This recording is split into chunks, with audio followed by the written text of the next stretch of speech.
महाराष्ट्र की सियासी पटल पर तस्वीर जितनी तेजी से बदल रही है, उतनी ही तेजी से इस पूरी राजनीतिक पटकथा का अंत नहीं होगा।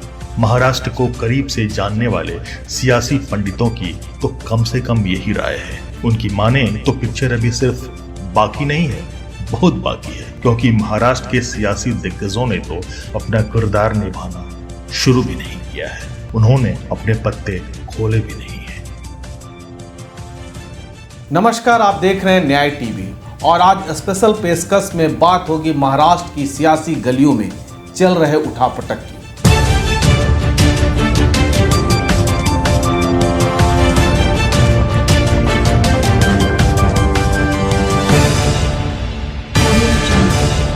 अटकलें अपनी जगह है, पर धरातल को समझते हुए राजनीति को समझने की कोशिश करना एक अलग ही बात।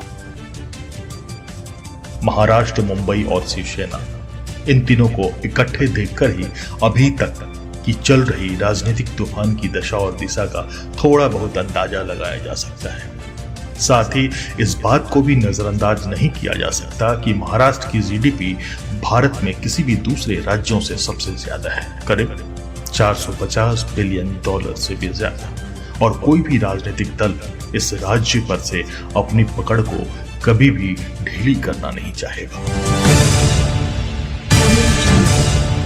महाराष्ट्र को करीब से जानने वाले पत्रकार, राजनेता और दलों के कार्यकर्ताओं की दलील में से 3-4 फैक्टर उभर कर सामने आती है। उनमें से एक जरूरी फैक्टर है शिवसेना। पर इसकी बात बाद में, पहले चलते हैं पटकथा की ओर, जो कि अभी तक मुख्य रूप से सूरत और अब गुवाहाटी में लिखी जा रही है। कथित तौर पर बागी शिवसेना एमएलए के नेता एकनाथ शिंदे 40 से ज्यादा विधायकों की और उनके तरफ होने की बात कर रहे हैं। कथित इसलिए कहा जा रहा है क्योंकि राजनीतिक हलकों में ये बात और भी जोरों पर है कि जो बागी हैं, बगावत करना दरअसल उनकी मजबूरी है, क्योंकि उन पर जांच एजेंसियों का खतरा है। हालांकि बीजेपी इस बात से इनकार कर रही है, ये कहते हुए कि यह शिवसेना का अंदरूनी मामला है, बीजेपी का इससे कुछ भी लेना देना नहीं। पर सवाल यह भी है कि अगर लेना देना नहीं है तो फिर पूरी पटकथा बीजेपी शासित प्रदेशों में ही क्यों लिखी जा रही है। खैर, फिर से लौटते हैं शिवसेना फैक्टर पर, क्योंकि पूरी सियासी स्क्रिप्ट पर अंतिम बात तो शिवसेना की ही चलेगी। इसलिए अभी पूरी कहानी बाकी है और महाराष्ट्र और शिवसेना की कहानी महाराष्ट्र में ही खत्म होगी। इसलिए दूसरे जगहों में गढ़े, पढ़े, कहे और सुने जाने वाले डायलॉग्स शायद भविष्य में उतना मायने न रखें। दूसरी जरूरी एंगल है शिवसेना फैक्टर में शिवसेना के कैडर की है, कार्यकर्ताओं की है और उनका शिवसेना से इमोशनल लगाव की है। एमएलए की तादाद एक तरफ और कैडर की बात एक तरफ, और जानकारों का यह भी कहना है कि शिवसेना कैडर एकनाथ शिंदे से खासे नाराज है, पर चुप इसलिए है क्योंकि उन्हें अभी तक कोई आदेश नहीं मिला है।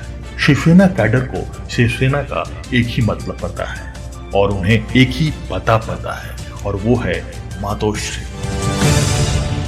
इतिहास की माने तो जो 3 बड़े नाम शिवसेना छोड़कर गए, उन्हें शिवसेना से अपनी अलग पहचान बनाने में काफी मशक्कत करनी पड़ी, चाहे वह राज ठाकरे हों, छगन भुजबल हों या फिर नारायण राणे।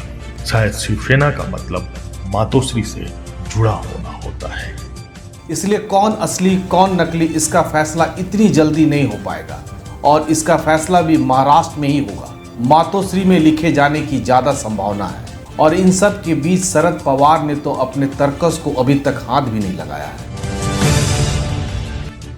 उनका सिर्फ एक बयान है कि फैसला फ्लोर पर होगा। इससे मतलब साफ है कि महाराष्ट्र के इस महाभारत के निर्णायक हिस्से को महाराष्ट्र में ही लिखा जाएगा और असली नकली का मुहर मातोश्री में ही लगेगी। अभी तक के स्क्रिप्ट में जो हुआ सो हुआ। अब कहानी में शरद पवार और उद्धव ठाकरे की शुक्रवार शाम की मुलाकात की भी एंट्री होनी है। इसलिए महाराष्ट्र के पूर्व मुख्यमंत्री और कांग्रेस नेता पृथ्वीराज चौहान के आज के बयान कि ये संकट जल्दी खत्म नहीं होगी वो हल्के में नहीं लिया जा सकता। असली कौन है, नकली कौन, आखिर शिवसेना किसकी है, असल वारिश बाला साहब ठाकरे की राजनीतिक धरोहर का कौन है, इसको जानने के लिए तब तक इंतजार करना होगा जब तक इस महाभारत के सभी किरदार एक साथ महाराष्ट्र में नहीं होंगे। अभी कुछ भी कहना जल्दीबाजी होगी। पिक्चर अभी बहुत बाकी है।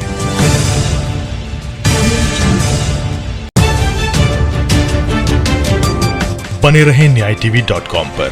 आप हमें फेसबुक और यूट्यूब पर भी देख सकते हैं। फेसबुक पर हमें देखने के लिए लाइक करें और यूट्यूब पर सब्सक्राइब करने के बाद बेल बटन जरूर दबाएं ताकि हमारे कार्यक्रमों की सूचना आप तक पहुंचती रहे।